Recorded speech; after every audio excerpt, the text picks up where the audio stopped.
1, 2, 3, 4, 5, 6. Most of us are aware of common diseases such as cancer, diabetes, or things like migraines.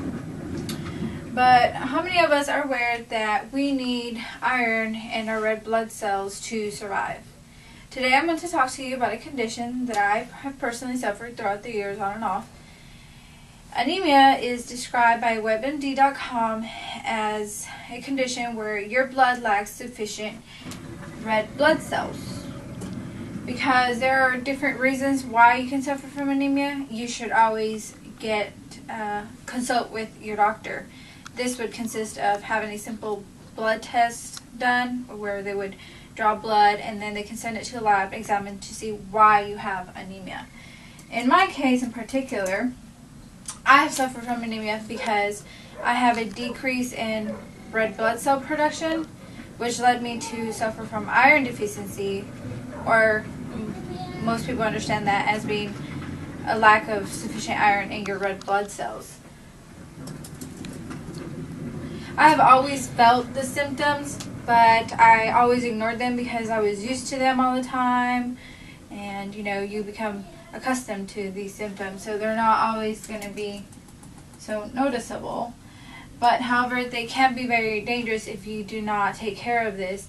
If you feel tired all the time, lack energy accompanied with weakness or dizziness, or you can become very fatigued easily, then most likely you could be suffering from anemia. Of course, like I said, you can become accustomed to these things, or sometimes you don't even feel them because you become so used to feeling this way all the time, especially if it's at work. You become tired all the time and you won't notice these things.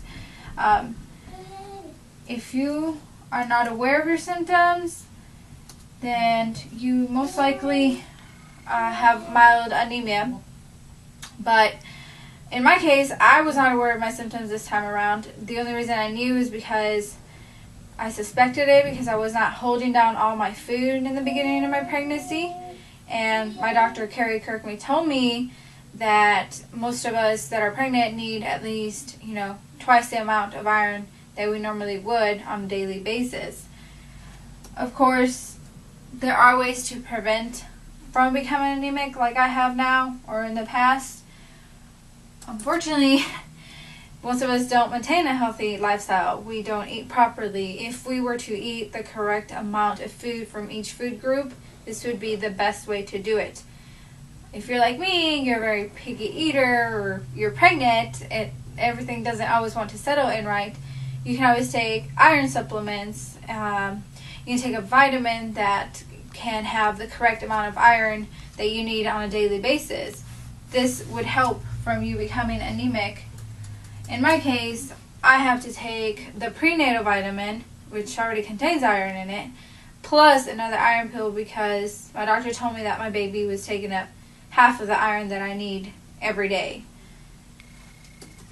So in conclusion, I want to remind you that there's a lot of things that can affect our lifestyles every day, and there's a lot of things that we are not very concerned about or not aware about, but that they are important to our survival.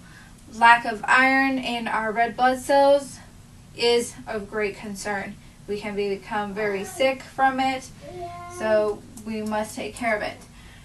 Recall that there are different reasons why you can become anemic, so it's always better to get checked by your doctor. There's symptoms that don't always come so alarming at times, or that we just, like I said, become accustomed to them, so we don't tend to pay attention for the most part. But that there are ways to prevent from becoming anemic. If you know that you don't eat properly or that you don't eat at all sometimes, then you should probably take a multivitamin, like I said, that contains the proper amount of iron that you need on a daily basis, or you're just taking an iron pill every day. This would help from becoming anemic. Does anybody have any questions?